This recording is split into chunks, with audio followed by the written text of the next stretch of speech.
Let's take a look at the grid then. John Bowe will start at a pole position alongside Andrew Meadicke. We go to row 2 with Greg Crick and Gavin Bullis. Then the next row, Jimmy Richards and Brett Yilden, some familiar surnames there. Keith Kasulki and Cameron Mason will start on the 4th row. Mark King and Cameron Tilley on the 5th row. Heading back to Eddie Albanese on row 6 with Sven Burkhardt, Brad Tilley, Paul Freeston, row 7. Greg Keane in the Porsche, Nigel Benson on row 8, Ian Palmer, Leo Tobin on row 9, and Tony Hunter and Amanda Sparks rounding out the top 20. Over the page to Jason Gomersall on that beautiful SLR 5000 alongside Wayne Mercer. We go back to rookie Graham Stewart and Robert Ingram. Andrew Fisher a long way back in the Jesus Racing number 9. Kerry McMahon, that car's been rebuilt after an incident in New Zealand. Rory O'Neill joins Graham Cook on the 14th row. And Bruce McLeod and Glenn Seaton to the back of this field. As I said, 13 cars having their lap times invalidated during that session, including Seaton. So his time from before wasn't good enough to keep him up the front. Absolutely. I think he only did one time. He did have that drama at the start where the car wouldn't start. He had to come into the pits, put the window net up because he couldn't get that back up. He obviously pulled that down to wave his hand to signal to everybody that he had a problem. So he's going to be one of the hard chargers coming through, as is Fisher. So watch for him from the back of the field. Some tough guys at the front, some in the middle, and a couple of names towards the back of this NZ Touring Car Masters field. So they roll around the back in formation. What an awesome sight as this championship's about to go green for the first time in 2015. They're well behaved. You've shot that early. I have, haven't I? Commentator's curse has followed me into live television. They'll come down to get the green flag here. And we're underway, good to go in the NZ Touring Car Masters for 2015 on the streets of Adelaide. So the run to the centre chicane is going to be Bowe. Meadicke, who climbs across the curb straight away. Crick slots in the 3rd position. We head up the top, it's Gavin Bullis in 4th, Richards in 5th, and a climb to Wakefield Street on lap 1. Here we go, it's going to be, Fisher! Left front lock up, down the outside of Kasulki. Get him, if he makes this stick, he'll be on the inside to turn 5. In a good spot. Nice position there, but it was a bit dicey there to start with. Fisher has blazed his way through the field. Kasulki and him almost come together, and almost contact between Abel Nisa and Mark King. It was King, and now Gomersall wants to get through on the inside. It's the first day back at school, kids. Let's settle. King with a little bit of damage there on that left front. You see Mason right out wide. There's Bullis. Oh, Meadicke in front of Bowe, first lap. Big move. Bowe's got a problem here. He's going really slowly. And look at Bullis. He's going to make the most of this. Down into turn 9, the slowest point of this 14-turn circuit. And the run back behind the pit complex. So has Bowe got an issue? Was it a gear change maybe at the end of the straight? Yeah, I'm not sure because they are 4 speeds, so there is no gear changes after turn 8. We'll see what happens here. No, he's blocking, so he feels like he can continue, but he's lost those 2 spots now. We know how hard Andrew Meadicke and Gav Bullis are as racers and hard to pass. So John Bowe wouldn't have done that on purpose. There's definitely something there. You can see he's got no top speed. Greg Crick is all over him. And that shouldn't be the case. Here's a replay of the run down Brock Straight, Bartels Road, normally during the week, and that was a fairly easy pass. Albeit a fast pass in there. Fisher and Kasulki still arguing over that position further back in the field. That was for 8th and 9th as we head down into the series of rights and lefts, turns 4, 5 and 6. There's your leaderboard. Meadicke from Bullis, Bowe, and this man, Greg Crick, who we ride on board with as he heads on to Perry Street. Let's have a listen to Cricky down the straight here.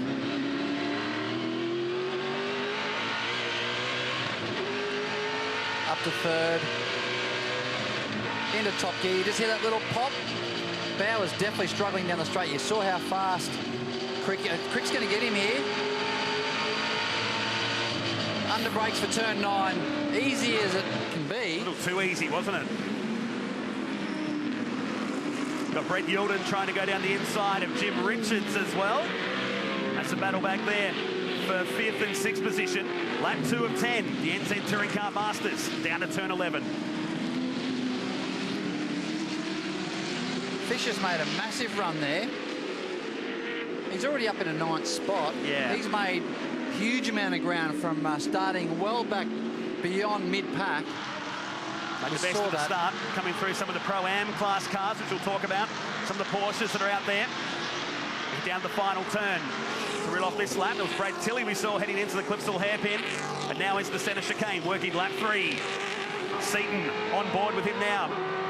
One hand through Wakefield Street. Do you recommend that? Oh, here he's going to have a look up the inside. Not quite. Into second gear. Right up the tailpipe, he yielded here. Massive pressure. You can just see there on his gauges on the right-hand side of the little white gauge. There's a little light that flashes on, which is his shift light. That tells him when he needs to shift before the rev limiter. You'll see that coming down the straight here. As he's in second, he'll be up to third in a minute. There it is, big yellow light. Up to fourth. On the rev limiter down here in fourth. Nearly had the light on. Oh, close to the apex there, close to that inside wall. You can just see how much straight line speed Yulden's car's got. Down to turn 9 he comes. On board with Glenn Seaton here on lap 3. A sweeping left-hander, which takes you back into the old Victoria Park Racecourse section of the circuit. I noticed too on that big long straight on Bartels Road, he was out looking for fresh air. These cars will be getting hot in these muggy conditions today. Yeah, not so much probably the engine, but more so the brakes. I really want to try to keep those front brakes, front disc down calipers cool, or as cool as they can. You know, they're still not even halfway through their race yet. Got another 6 laps to go. And Bow now dropping back into the clutches of Jimmy Richards. So going to be very interesting to see what's come about JB's car. That thing's normally quite a rocket down the straight, and at the moment he's really struggling. Interesting. It's going to spice up the opening round of the championship. Of course, tomorrow we reverse half the field. Be determined by the results of this race. Down to turn 5. Back on board with Seaton. I just love the sound of these cars. They're great, aren't they? You probably noticed that Glenn Seaton's actually left foot braking, and he won't use the clutch on the upshift. He'll just lift. Bringing some of his old go-karting expertise back from the days. These aren't a standard gearbox. They are a race gearbox. They don't have synchro gears. They are a straight cut dog box, very similar in a way to a bad supercar, so you don't need to use a clutch to upshift. Some super slow-mo stuff here in the centre chicane. This guy's testing the limits. This is Nigel Benson, a man that's got a really cool Holden Ute that goes around Australia pulling massive stunts. Look at the smoke off the rear. Now, has that come loose? Because that's... It doesn't look very good, does it? No, you can see what actually has come off. I was saying it was a ray on that car, and the wheel has parted ways with Nigel Benson's HQ. Where's that wheel going? There it is there, just following up the road. I hope it doesn't get collected. Wow. Well, the Mustang's behind it also. So he would have pulled up to the left-hand side here. This is where it happened. We go back, and the yellow flag's waving, middle of Wakefield Street here. So Andrew Miedeke continues to lead. The gap 9/10 of a second on lap 5. That's the battle back for first, second, and third. Bullis has been quiet, but now starting to show the strengths of the 16 machine. Had some good success. He's had 6 race wins on the streets of Adelaide. If he can get the job done, he'll be the man with the most wins. Now, the fastest guy in this trio of 3 is this man here, Greg Crick, just pulling out a 31 flat. 4/10 faster than Bullis and nearly 6/10 faster than Miedeke. So he's on a charge. And this battle still continues down Bartels Road in the run to turn 8. Glenn Seaton, who was the last man apart from John Bow to have a pole position in the Touring Car Masters, and that was at Bathurst in 2013. And it's on Eddie Abel-Nisa, Andrew Fisher, and Keith Kassulke. Oh, this is going to end bad. And Andrew Fisher is heading down towards Fullerton Road and out of here. I could just see it happening. The rear starting to chatter. Massive wheel hop in the rear. You get that with these types of cars with a leaf spring rear end. Very, very hard to control that once they're locked up. And as soon as that happens, it's like you're on ice. It's like the car doesn't want to stop. And you can see him there just sail down the escape road way, you know, probably 50 k's too fast for the corner. And it would feel like it'd go on forever, wouldn't it? Absolutely. You know, and you're braking at 200 metres in these things. So you've got 200 metres to think about it before you're going to hit somebody. Slow motion kind of stuff. We saw Bullis getting out of shape through the centre chicane. Nothing unusual there. Good to see this NZ Touring Car Masters. Here's the replay. Watch the rear wheels here, hopping. You can see the marks, hop, hop, hop the whole time. No chance for those rears to actually grip the road and help slow down. You don't realise how much the rear wheels do help slow up a car. Yes, it's probably 60 to 70% front, but that rear 30 to 40% makes a massive difference. Back on board with Greg Crick here. Lap 6 of 10. The NZ Touring Car Masters here in Adelaide. Fisher, of course, doing double duties in the V8 Utes. We saw earlier today and over the course of this Clipsal 500 weekend. But here's your leading pack. Miedeke from Bullis and Greg Crick, who's the fastest man last time around, 131.01. Back on board with the Mopar man. And the 72 machine that's looking very, very terminal there. That's Bruce McLeod, the plumber from the Northern Territory for BMR Industries. And, yep, that's not tyre smoke. That's coming out of the engine. I was going to say, I saw that car going slow when we had the shot of the 3 litres coming up Wakefield Street. It's only been in the category for a couple of events now. So we go back to some of the Pro-Am and Pro Sports races in this category. We should talk about that. It's in the field. You've got races that within a race, like the old days. Well, yeah, absolutely. There's more than one class here in TCM. Got the Pro-Am drivers for drivers not considered to fill in the Master class, the guys and girls that won championships in Touring Car Masters or other categories. As Fisher goes down the inside, he's trying to claw his way back through the field. Goes past Tony Hunter there. But he's got a lot of work to do, a long way down the field. Oh, Greg Crick has just spun. He's just hit the back of Gav Bullis. Just as we went on board with him, he spun at the top of turn 6, and this will drop him out the top 7 or maybe top 10. Comes out behind Yilden, now that angry pack that's headed by Kasulki and Eddie Abel-Nisa. He's going to punish the car now, isn't he? Absolutely. He'll have a crackdown here at Kasulki, I reckon, under brakes. Nah, he's going to just regroup himself. This is not the kind of pack he wanted to get back involved with. I think if he can get clear of Kasulki, he won't have any problems pulling away. He's quite pacey, so with these guys fighting it out, if he can get past and get clear air, I think he'll be fine. But it has dropped him back down to 8th spot when he has it right up there, solid 3rd spot. So those sort of mistakes can really cost you a championship, and you can't afford to do that. How's the short shift back through then? That's really old school, wasn't it? It is old school. End of lap number 7 of this race. Replay once again. So this will tell us the story on what happened. Oh, look, Bullis has had a big slide. Crick's had a go. You watch. He's a racer. He'd have a go. Lock the rears up. You know, he could have stayed fairly straight there and hit the back of Bullis and turned him round, but he actually tried to miss him and sacrifice his own race, which is, you can see him there just trying to edge to the right. It's an ambitious part of the track to do it, isn't it? Because not too many people have tried that and got away with it. There's just not enough room to do it. The squeal of those Hoosier tyres on the Greg Crick car. So we go back to Andrew Miedeke coming through turn 8 and Bullis. So they're shutting the race down. Long way back to John Bow, who's still got Jim Richards all over the back of him. It should be Seaton coming through. It is. And now Richards fancies a shot down the inside of John Bow and does. There you go. So this AMC Javelin that had 8 testing days at Sandown on the lead into this Clipsal 500 event, starting to hit its strengths. And it's still continuing further back. That's Cameron Tilley who gets through. Moves up another position and now begins the chase. Jason Gomersall, who is further back behind him.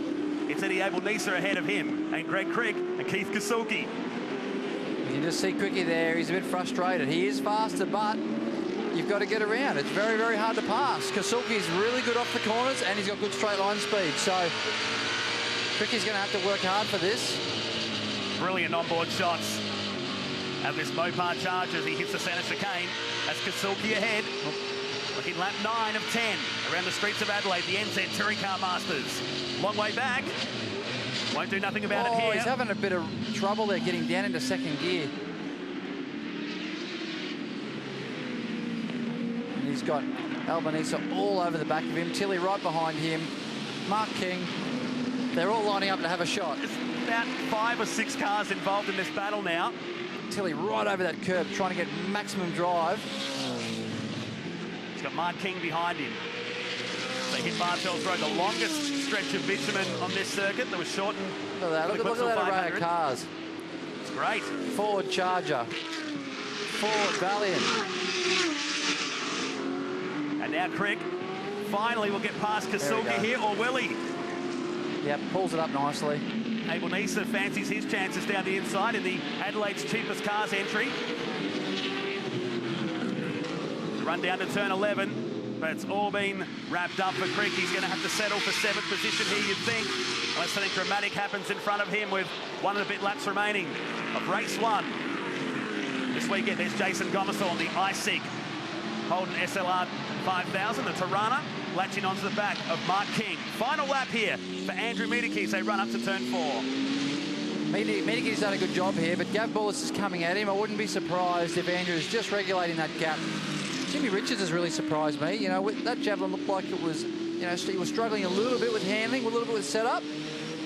But, you know, he's just shown, you know, you stick with it. He's in P3 at the moment. John Bow in the TG Motorsports Mustang in P4. Still interested to know what's happened to JB. That's not unlike him. You know, it's unlike him. He hasn't got the power that he normally has got. They blew past him down the straight at ease. Andrew just putting a slower car there, lap car in between, giving him some breathing space. Coming down. Some of the Pro-Am cars in this final lap.